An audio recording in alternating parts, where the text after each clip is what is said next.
All right, hello everyone, and welcome. This is the Adafruit CircuitPython Weekly for January 22nd, 2018. This meeting typically happens at 11 a.m. Pacific, 2 p.m. Eastern Time on our Discord, which is a chat channel where you can do text, voice, and video. If you're interested in CircuitPython and you haven't joined us on Discord, you should absolutely join us. The URL is http://adafru.it/discord. It's Adafruit with a dot before the IT/discord, and that will get you in. We're in the CircuitPython channel all week, and during this meeting, we are also in the CircuitPython voice channel. The way this meeting works, we give everyone a chance to talk. We use a sort of round robin style. The first thing that will happen is I will go over the state of CircuitPython, and then we will do hug reports, which is a chance for everyone to give a shout out to anyone who has been doing anything awesome. We like to call people out for good things. So that's number two, and then we will do status updates, which is a very brief piece of what you've been doing since the last meeting and what it is you're going to be working on this week. And then after that, and you can, if there's anything you want to discuss later, you can bring it up during the status updates, and we will circle back to get deeper into discussion after that into what we've dubbed getting into the weeds. The idea with the structure is we give everyone a chance to talk about what they're up to.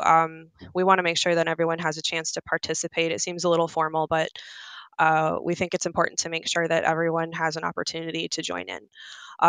And with the structure, we cover the most important stuff first. So if you are not interested in the topics that we discuss at the end, you don't have to watch all the way through. The most important stuff is covered first. As well, this meeting is recorded. We're hoping to post it as a podcast in the near future, but we're still working on that. The screen is also recorded, so because some people are only able to listen in and type their responses into the chat. So if you're listening in audio only, there will be a video later to watch, but I will try to read out everything typed into the channel as well, so we should have that covered. So let's get started. The state of CircuitPython.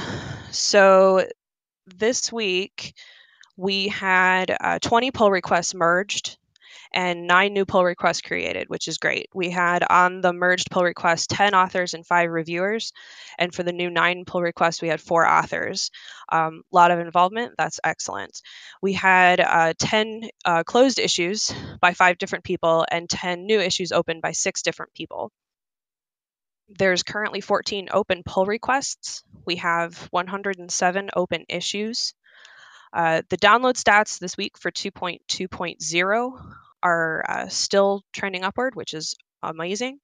Again, the highest was Circuit Playground Express with 479 and Trinket M0 with 301. We had 1,372 total downloads, which is an increase of 406. For what we're planning to be doing, we have to this week release a 2.2.1 release for the Itsy Bitsy M0 and the RFM69 boards. But for the most part, we're really focused on 3.0, and that's going to be our focus going forward as we're moving into working more on 3.0. So that's the state of CircuitPython. Now we'll get into hug reports. I will get started to give you an idea of what to do, and then we will go down the list in alphabetical order to give everyone a chance to talk. So my hug reports for this week. Thank you to Scott for working on the heap organization stuff. The videos you've been posting have been fascinating. I keep sharing them with everyone. I want to thank Dan and Scott for a lot of support last week. Carter for helping me finalize the Joy Featherwing library. There was some really great ideas and really helped out, and you really helped me understand how the changes worked. So that was super handy. I want to thank Jerry for working on the SD card code storage in the SD Learn guide. That's going to be super handy. I want to call out Carter, Andon, Jerry, and Radomir for rocking it out, providing support on Discord. You guys have been amazing. And I know John Park's not here, but I wanted to give him a hug report for really sticking with his IR project. He ran into a lot of problems, and he has been really sticking with it through all of those struggles. So I wanted to give him a call out. And that's what I have for this week. So I will begin in the list. Summersoft.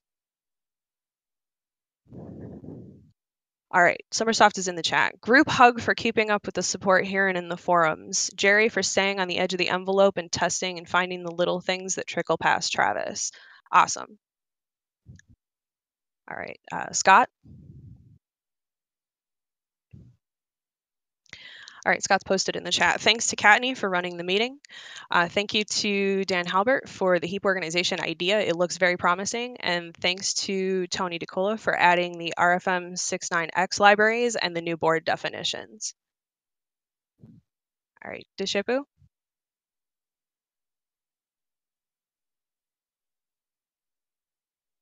Radomir.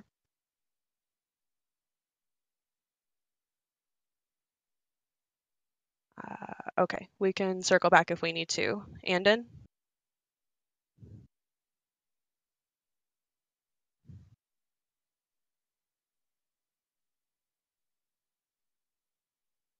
Okay, nothing from Radomir. Andon is next.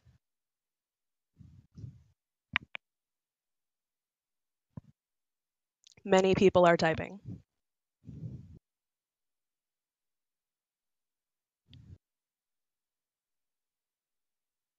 All right, Andon's hug report is thanks to Summersoft for the unique board IDs. Those will be extremely helpful. Also, group hug because all of you are awesome. Great. Bravo Delta. I'm tempted to type it in, but group hug for everyone. Oh, excellent. Thank you. Carter.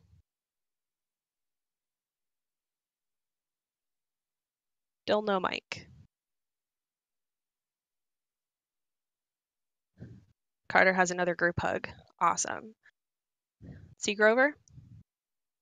Thanks to Tony DeCola for the RFM 69 library. This will save me a lot of time for my corrosion monitor conversion to CircuitPython. Group hug as well. Awesome. Thank you. Dan? Thanks especially to Lady Ada and Tony for working on a whole bunch of new libraries. There was a lot of cleanup. There was RFM 69 was mentioned, and then Limor has been working a lot on many libraries and doing some hard work on some of those. Okay.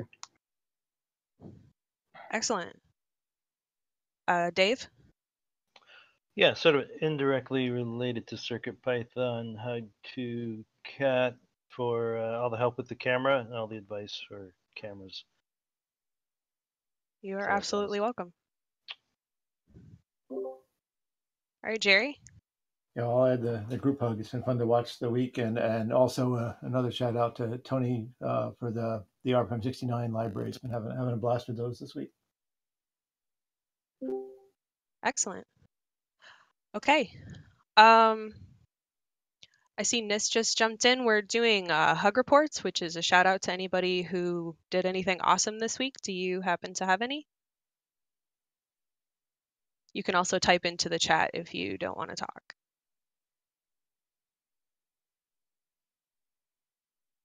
Okay, we'll go ahead and continue. Next up is status report. At the moment, last week I completed and had a PR merged for the INA219 Featherwing library, which included images, documentation, examples. We're building basically a library that for Featherwings that have a lot of setup involved. We want to have a library available where you can just import that particular thing and all the setup's already done. So any kind of options that are available on that featherwing will be available in that library. So we have so far the motor featherwing and the INA219 featherwing. At the moment, I am finishing up documentation in the Joy featherwing library. I still need to create images for that and then comment the example I have, and then that will also be ready. So that'll be what I'm working on in the near future. I've been helping out with reviewing guides for people who've been working on those, and I think that kind of covers where I'm at. Nis, do you have a status report? You can tell us what you've been up to, any kind of projects you're working on, if you would like to.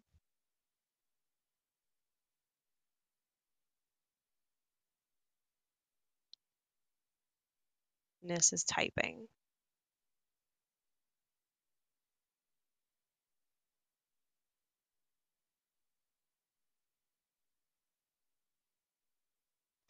Working on analog stuff with potentiometers this week. Awesome. All right, Summersoft.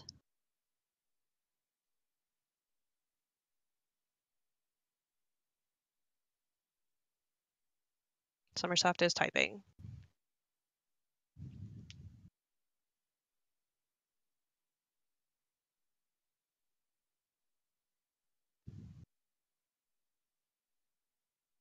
Go ahead. I dropped the ball. We'll circle back. All right, we can do that. Scott, go ahead.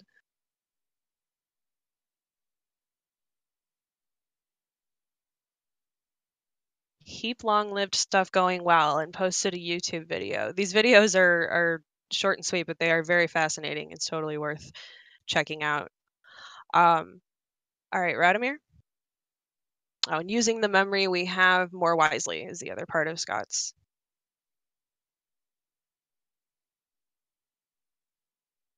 Nothing from Radomir this week. All right, excellent. Andon?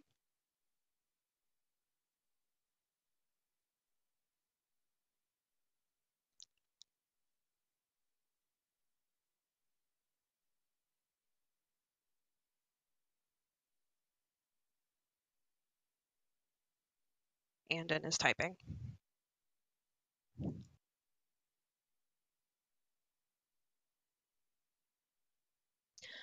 All right, Andon says, I'm going to be updating my universal blink example to add to the NRF52 and also working on things using the unique board ID. Awesome. Summersoft, did you have yours typed up yet, or?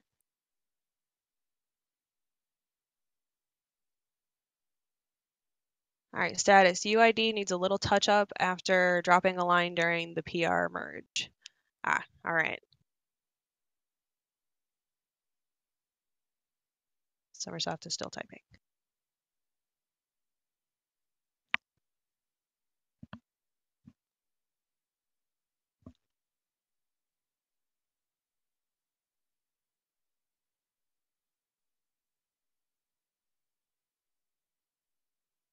And the VEM L6070 library is done and transferred to the Adafruit bundle. Awesome. All right. Oh, we still have a little more. Summersoft is still typing.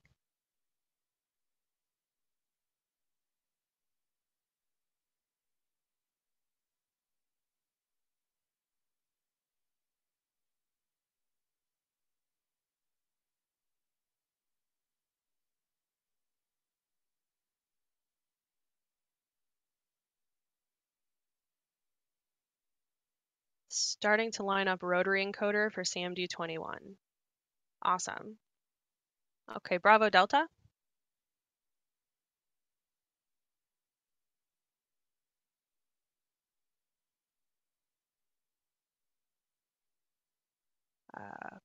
Bravo Delta might be away. No, I'm here. I didn't hear you.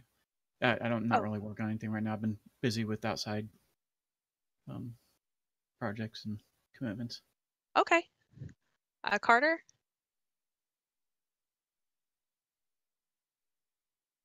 All right, let's see. Carter says, get well soon to Scott. Added examples to the TSL 2561 light sensor and the ADS1X15 ADC and one-wire bus.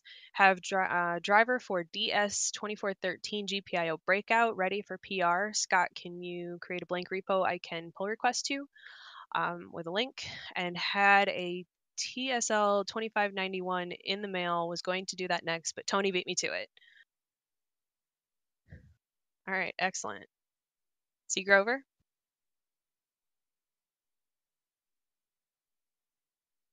Ironing out string length algorithms for the string car. Weather is nicer now. Laying out new corrosion monitor to CircuitPython plans. The band has only one more song to record if you are following along. Excellent. This week we'll find the retro power monitor completed, drilling and machining the enclosure. Fantastic. Dan. I was on vacation from Thursday to Tuesday last week, so not as much. But I've started on 3.0 again, working on UART right now, and hope to test that soon. And another thing, which is not directly CircuitPython, but for the past couple of weeks, I've been suggesting changes to the organization of the Adafruit support forums, and there was a big reorg and moving things around and deleting some forums and creating some new ones this morning, so that it should be easier to find things and post support things in the forums. That's okay. Great. All right, thank you. Dave. Most of my CircuitPython stuff over the last week or so has been around optimizing Python code to try to fit as much as I can onto these little .star featherwing demos I've been writing. Gotcha. Yeah, and writing up some of the approaches that I've been taking that have been successful. All right, fantastic. Jerry? Yeah, a lot of the time is spent playing with the RFM69 stuff and getting that going, and then also working with the SD card, mostly just testing out on different boards and trying to get to work on this guide and appreciating just how hard these guides are to write. So my hat's off to you, Patty, for all the ones you've done. Trying to be concise and clear is challenging. So feel free to keep asking questions. That's one thing that helped me was getting reviews, because if nothing else, at least another pair of eyes on it can sometimes just change up a couple bits of wording, and then a whole bunch of other stuff falls into place for me. So don't hesitate to continue to ask for that. Yep, and don't hesitate to continue offering suggestions. This is it's all pretty new to me. I do have a question, maybe it should come up later on, and that's about the SHT31D sensor. I noticed there's no library for it, and I just wanted to check and see if anybody has that on their radar, or if I should put it on mine and deal with it myself. Okay. If there's no issue on the CircuitPython repo for it, you can create one and say that I think tag it with driver, if I remember correctly. Chances are, if it's not up on the repo, then nobody's working on it, or you can toss it up there and give it a day and right. Okay. So just enter it as an issue on just under CircuitPython in general. Okay, I'll do that. Sorry, can you type the name of the driver? Yeah. Thanks.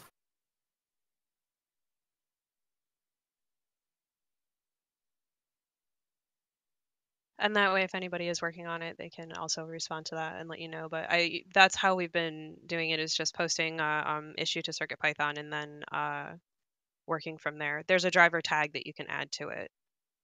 Okay, just a second, I'll post a link to the page, but thanks. Yeah, absolutely. Okay, that sums up status reports. So we are officially in the weeds. We wanted to talk about the plans for 2.2.1,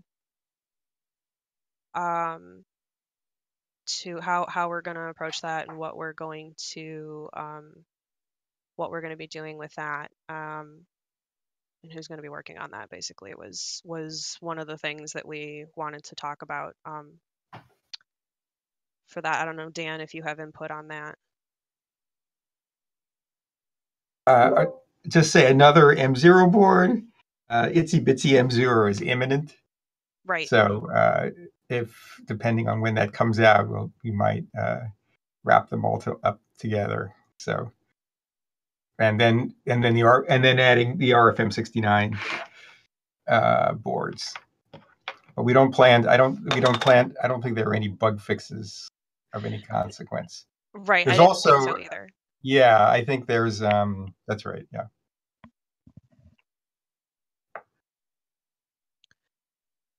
Also,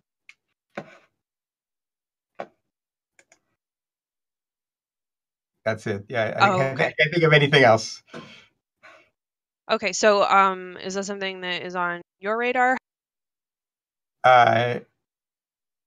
Yes. Okay. Yes. As soon as I check, I'll check in with a little more about the status of the new boards, and we'll figure out what to do. The exact Excellent. timing. Okay. That was basically all we needed to discuss with that. We just wanted to make sure that we want to get that out this week is kind of what we're thinking. So I wanted to make sure that was on somebody's radar. Yeah. And past that, we're gonna be entirely focused on 3.0. I know you're working on UART right now.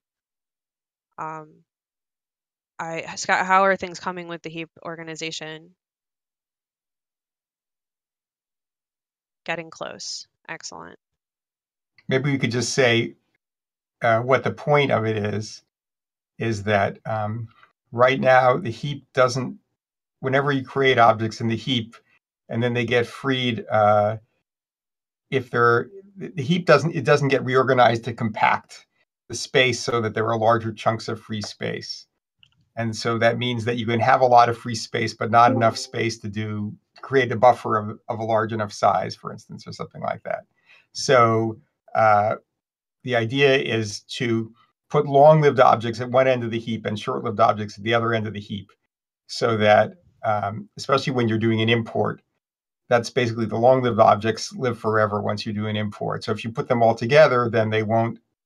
Normally, what's happening right now is there are long-lived objects mixed in with remnants of parsing the imports, and the parsing stuff goes away, and the long-lived stuff stays there, kind of like Swiss cheese. So if we put things in a good place to begin with, then we'll have a lot more contiguous free space. Right. Yep. Exactly. And that's what those videos are showing. To clarify the video link that Scott posted earlier.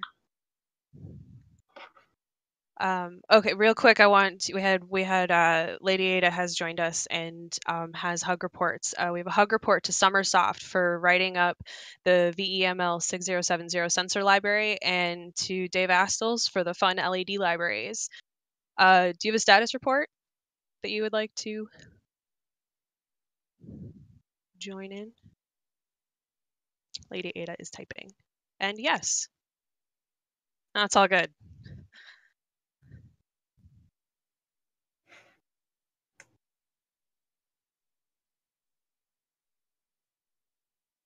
All right, so status report from Lady Ada. I committed the Itsy Bitsy M0 variant code to 2.2. We'll have that hardware in hand in a week or so. Excellent.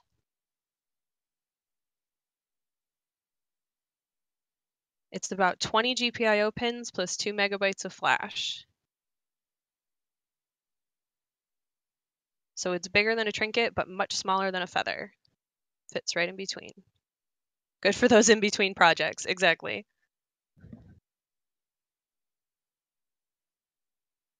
And it is called the Express. It is Itsy Bitsy M0 Express, and that is Lady Ada's update. Thank you very much. Okay, any other topics that anyone wanted to discuss? Questions, anything like that? Yes, Carter has something to bring up. Are we still using the spreadsheet linked from here, or are individual issues good enough for tracking? Scott, okay. Scott's response is no, I'm behind on it, so.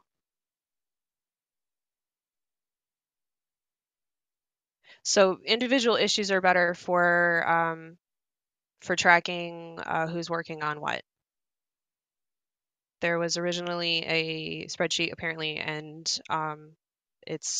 we're not using that anymore. So as we talked about earlier, go ahead and if you want to work on drivers or anything like that, create an issue.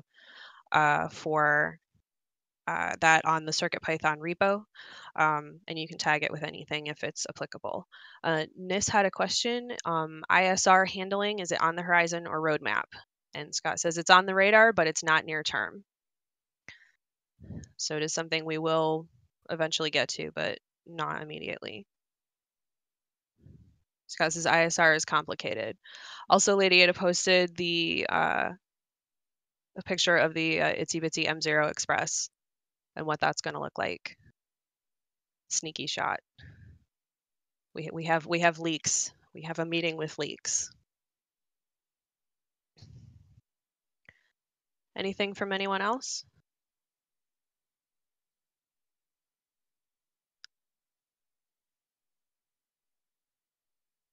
People are typing.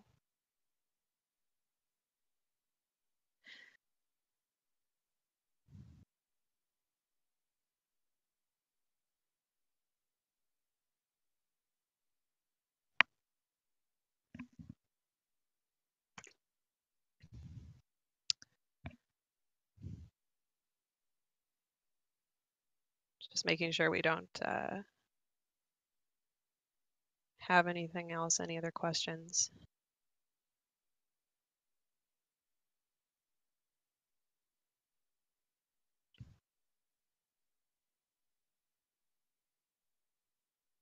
Lady Ada says, I think Tony's out, but we have the RFM69 library done and also thermal printer library done and documented. It was a commonly requested set of libraries.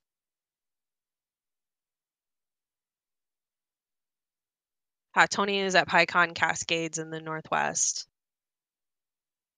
So that's where he's been at during today. Or I don't know how long he's been there, but that's where he's been at for this meeting. All right, today and tomorrow.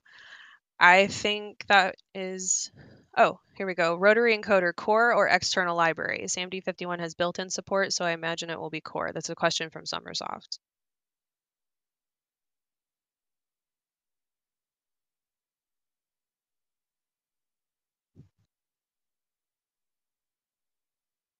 Lady Ada says, I think we will probably add core support later using timers rather than hardware support.